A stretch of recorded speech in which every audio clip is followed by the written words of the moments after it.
Dear Reverend Father, Rector and Parish Priest of the Shrine of Our Lady of Lourdes at Perambur, Brother Priest, Reverend Sisters, my dear brothers and sisters, devotees of Our Lady of Lourdes, to you all, I am very happy to present my wishes and prayers for the feast of Our Lady of Lourdes, which you are celebrating as the 126th annual year of the Shrine Feast. Every year we are called to celebrate this parish feast, and we do it faithfully, and through this feast we want to give witness to our faith to all the people. The very fact that you have been together under the protection of the Blessed Virgin Mary, and particularly today, commemorating the death and the resurrection of our Lord Jesus Christ, who lives in the sacrament of the Holy Eucharist. இன்றைய நாளானது தூய்மைமிகு நற்கருணை விழாவின் நாளாக அமைந்திருக்கும் சமயத்திலே, இந்த திருநாளிலே நமது வாழ்க்கையில், நமது விசுவாசத்தில் நற்கருணை எந்த விதமான ஒரு முக்கிய பங்கினை பெறுகின்றது என்பதை நாம் யோசித்து பார்க்க வேண்டும். எதற்காக நாம் திவ்ய நற்கருணையை பவனியாக வீதியில் எடுத்து செல்லுகின்றோம் என்ற ஒரு கேள்வியை கேட்கும் பொழுது, நமது விசுவாசத்தை பிறருக்கு அறிவிக்க திவ்ய நற்கருணை பவனி நமக்கு உறுதுணையாக இருக்கின்றது. சில வருடங்களுக்கு முன்பாக நமது உயர்மறை மாவட்டமானது நற்கருணை ஆண்டினை மிகவும் விமரிசையாக கொண்டாடினோம். அன்றைய தினத்திலே நம்மிடையே இருக்கின்ற ஒற்றுமையை, ஒன்றே அப்பம் ஒன்றே சாட்சியம் என்ற அறைகூவலில் நாம் அதை பிறருக்கு எடுத்து கூறி, நற்கருணையே நம்முடைய வாழ்க்கையின் மையமாக இருக்கின்றது. It is the center of our life, and everything can be explained in the Holy Eucharist. My dear brothers and sisters, every year we are celebrating the feast of the shrine. 126th time we are celebrating here today. Have you ever thought, why are we celebrating every day the feast of the shrine?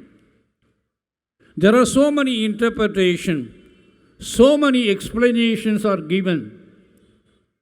பல வகையான கருத்துக்கள், எண்ணங்கள் எதற்காக பங்கு திருநாளை கொண்டாட வேண்டும் என்ற நிலையிலே பார்க்கும் பொழுது, உண்மையிலே ஒரு பங்கு விழா, ஒரு திருத்தல பங்கு விழா கொண்டாடுவது 3 முக்கியமான காரணங்கள்.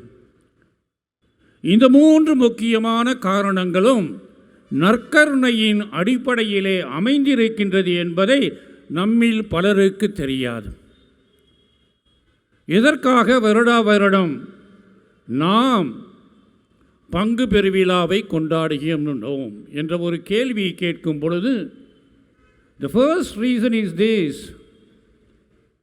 to witness the unity that exists among ourselves. Though we are different languages, different mentalities, different understanding, different economical status and the education level,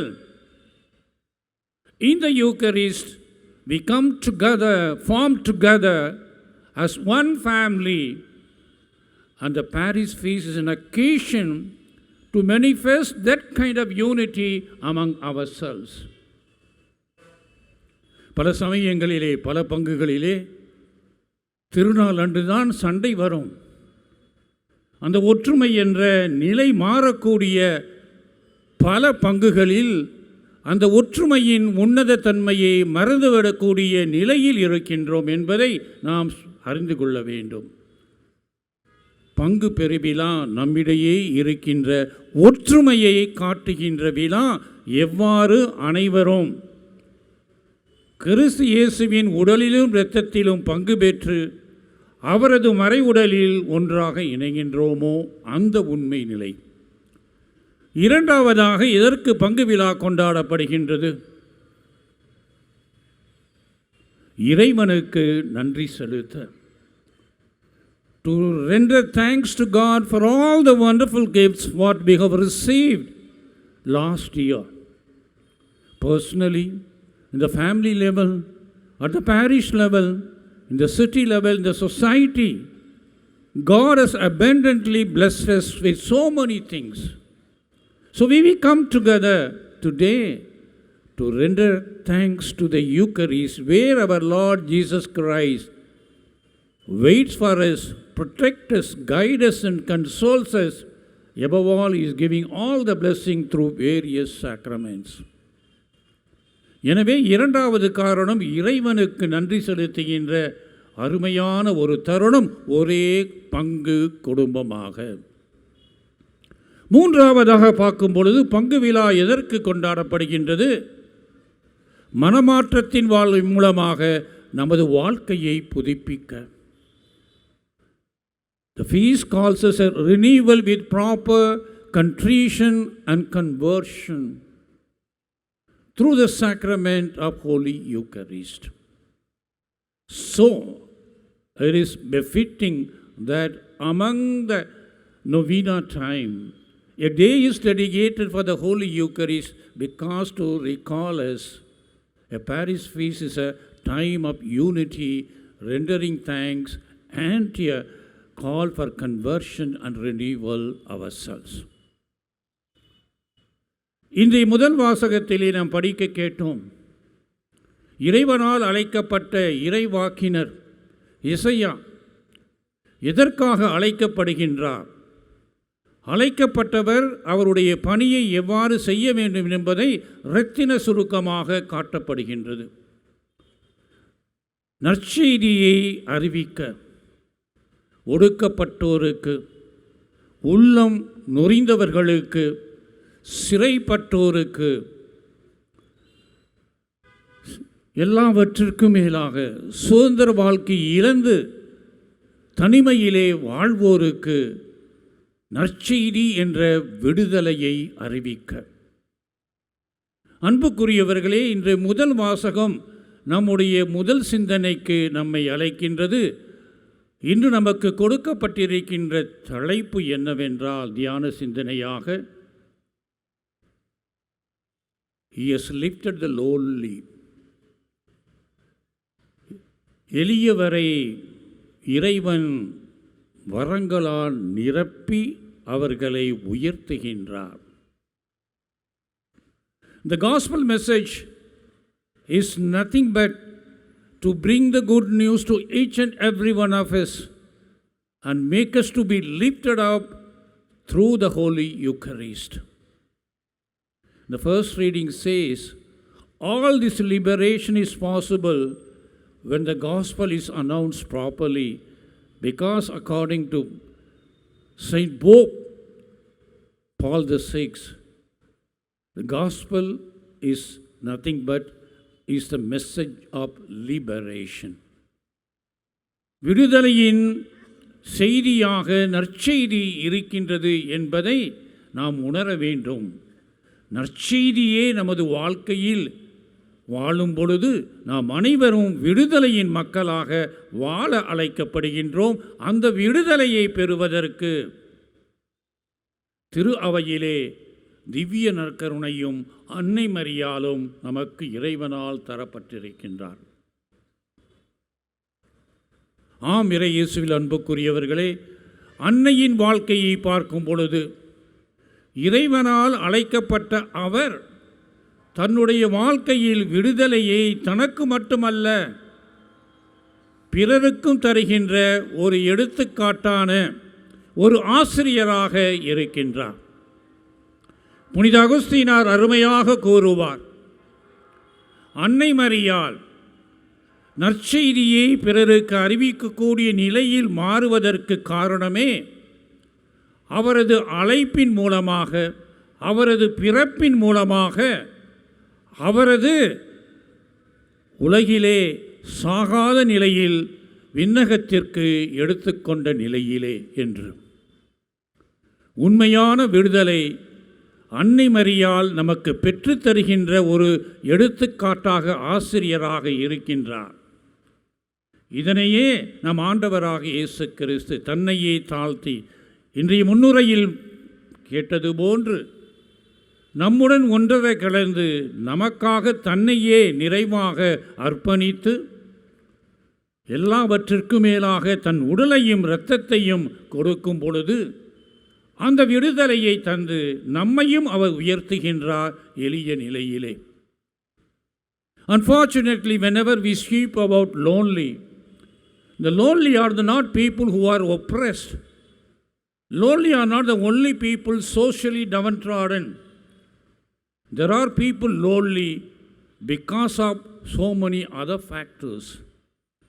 When they are living in sinful attitude, they are lonely.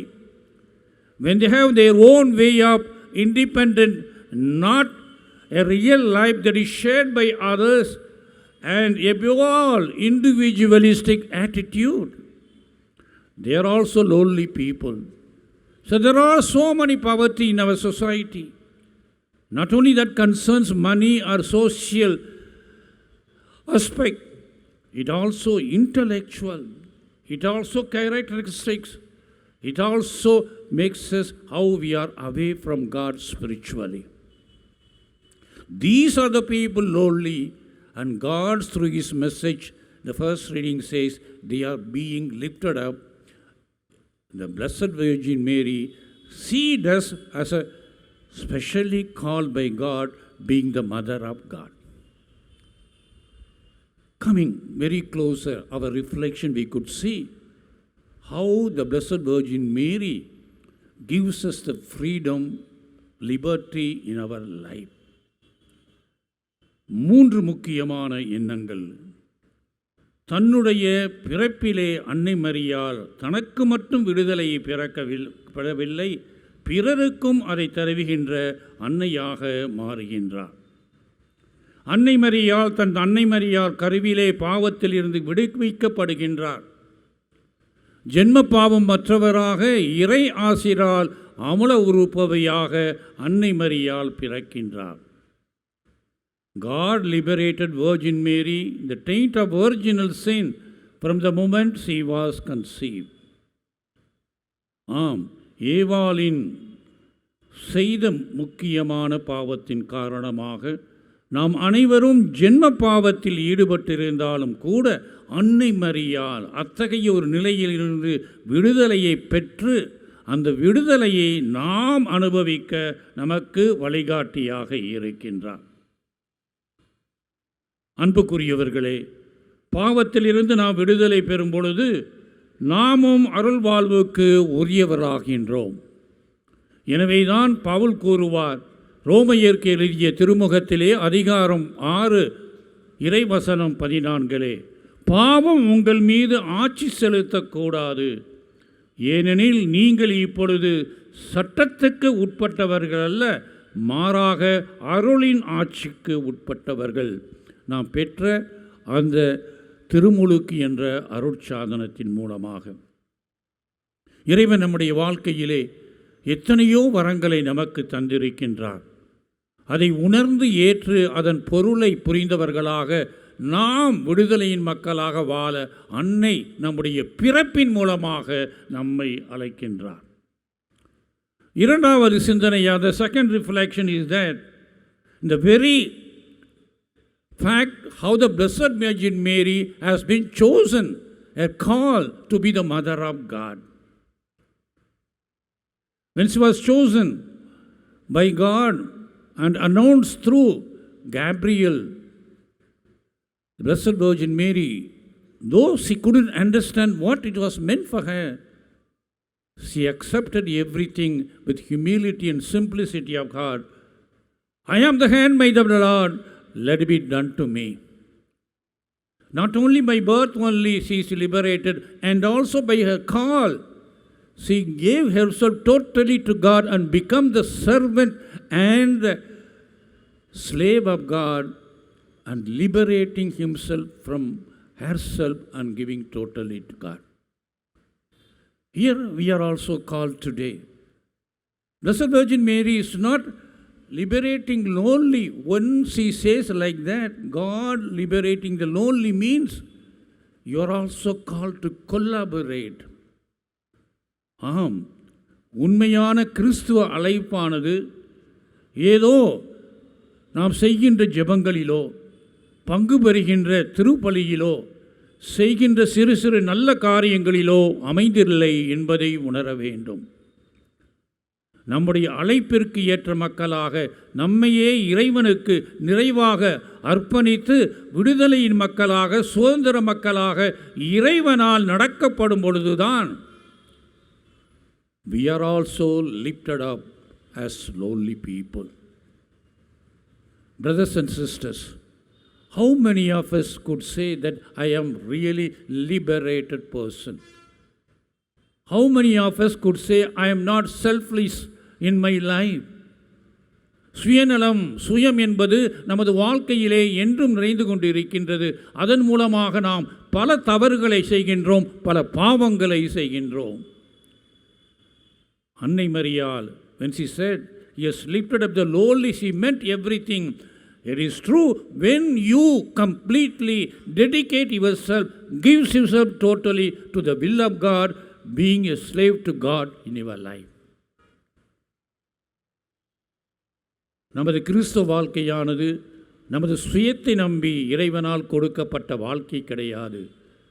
இறை உறவில் இறைவன் நமக்கு தருகின்ற அனைத்தையும் அவருக்கே அர்ப்பணித்து தருகின்ற வாழ்க்கையில் அமைந்திருக்கின்றது என்பதை நாம் உணர வேண்டும்.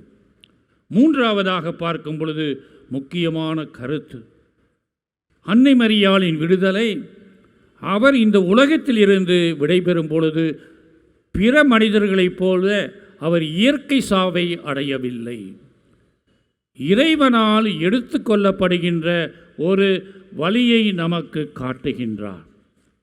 ஆம், இயேசுவில் அன்புக்குரியவர்களே, அன்னை மரியாள் சாவுக்கு உட்படுத்தப்பட்ட விரும்பாத இறைவன் அவரை தம்மிடம் நித்தியத்திற்கும் இருக்க உடலோடும் இரத்தத்தோடும் அழைத்துக் கொள்கின்ற ஒரு அற்புதமான ஏற்று உயர்த்துகின்ற நிலை. ஆம், அதை நாம் செய்ய வேண்டுமென்றால் நாம் அனைவரும் இக்காலகட்டத்திலே அவர் காட்டிய வழியில் வாழ்வை மதிக்கின்ற மக்களாக, வாழ்க்கையை போற்றி அதைக்கு உரிய மதிப்பை தருகின்ற மக்களாக வாழ வேண்டும். வாழ்வு என்பது இறைவனால் நமக்கு கொடுக்கப்பட்ட ஒரு கொடை என்பதை புனித அகுஸ்தீனார் கூறுவார். ஒவ்வொரு கிறிஸ்துவனின் வாழ்க்கையில் 3 கொடைகள் கொடுக்கப்படுகின்றது: வாழ்வு, அன்பு, விசுவாசம். வாழ்வு என்பது கொடை. அந்த வாழ்வு நமக்கு கொடையாக கொடுத்திருக்கின்றார் இறைவன். அந்த வாழ்வினை நாம் ஏற்று அதை மதித்து அதற்கு ஏற்றவாறு வாழும் பொழுது எவ்வாறு அன்னை மரியாள் உடலோடு விண்ணகத்திற்கு எடுத்து செல்ல கொள்ளப்படுகின்றாரோ அதே நிலையில் நாமும் புனிதத்தின் மக்களாக மாறுகின்றோம். I have been giving a talk yesterday in Coimbatore for pro-life. There I noted out, in India, every year about 15 million abortions are taking place. 15 million கருசிதைவுகள் இந்தியாவில் நடந்து கொண்டிருக்கின்றன. 1000 ஆண்கள் பிறந்தால் 929 பெண்கள் தான் பிறக்கின்றார்கள். பெண்களுக்கு எதிரான ஒரு கல்ச்சரல் டெத் வாழ்க்கை இன்று நம்மிடையே இருந்து கொண்டு இருக்கின்றன. அன்னை மரியாள் வாழ்வை மதித்த காரணத்தினால் உடலோடு எடுத்துக்கொள்ளப்படுகின்றார்.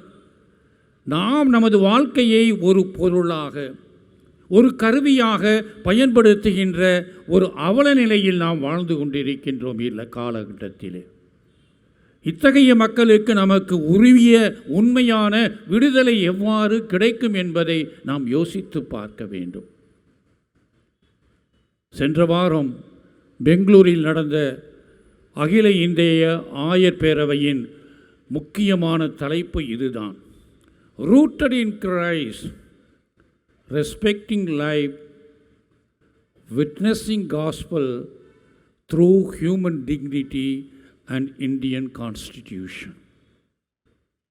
எப்பொழுது எங்கு மனித வாழ்க்கைக்கு நாம் மதிப்பு தருகின்றோமோ, நமது அருகிலே இருக்கின்ற சகோதரனை வாஞ்சையோடு அவனுக்கு கொடுக்க வேண்டிய அனைத்து வழிமுறைகளையும் வாய்ப்புகளையும் கொடுக்கின்றோமோ, குடும்பத்திலே ஒவ்வொருவரும் சமம் என்ற நிலையிலே விட்டு கொடுத்து வாழுகின்ற மனப்பான்மை ஏற்படுகின்றதோ, அப்பொழுதுதான் உண்மையான கிறிஸ்துவின் சீடர்களாக மாற முடியும். இதை நாட்டு அளவிலே செய்ய அகில இந்திய ஆயர்கள் அருமையான ஒரு அறிக்கையை கொடுத்திருக்கின்றார்கள். Let us be rooted in Christ, respect the life, witness the gospel through human respect, dignity and accepting the constitution of India. எனவே இறையேசுவில் அன்புக்குரியவர்களே, today's theme is very beautiful. He has lifted up the lowly. We are all lowly people.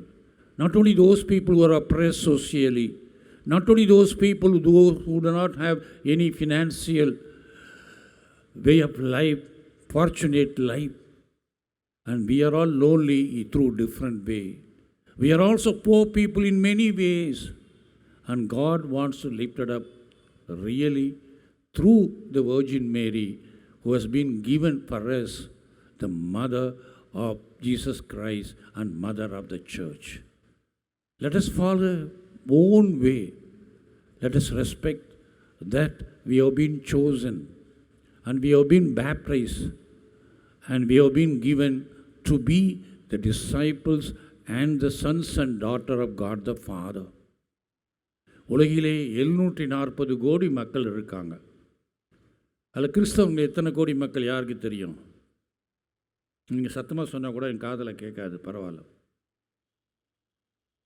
220 கோடி மக்கள் தான் கிறிஸ்தவங்க. கத்தோலிக்கர்கள் எத்தனை பேர்? இந்திய தொகை அவ்வளவுதான், 130 கோடி. ஏறக்குறைய 450 கோடி மக்கள் இன்னும் கிறிஸ்துவே அறியவில்லாத நிலையிலே உங்களையும் என்னையும் கிறிஸ்து ஏன் தேர்ந்தெடுத்திருக்கின்றார்?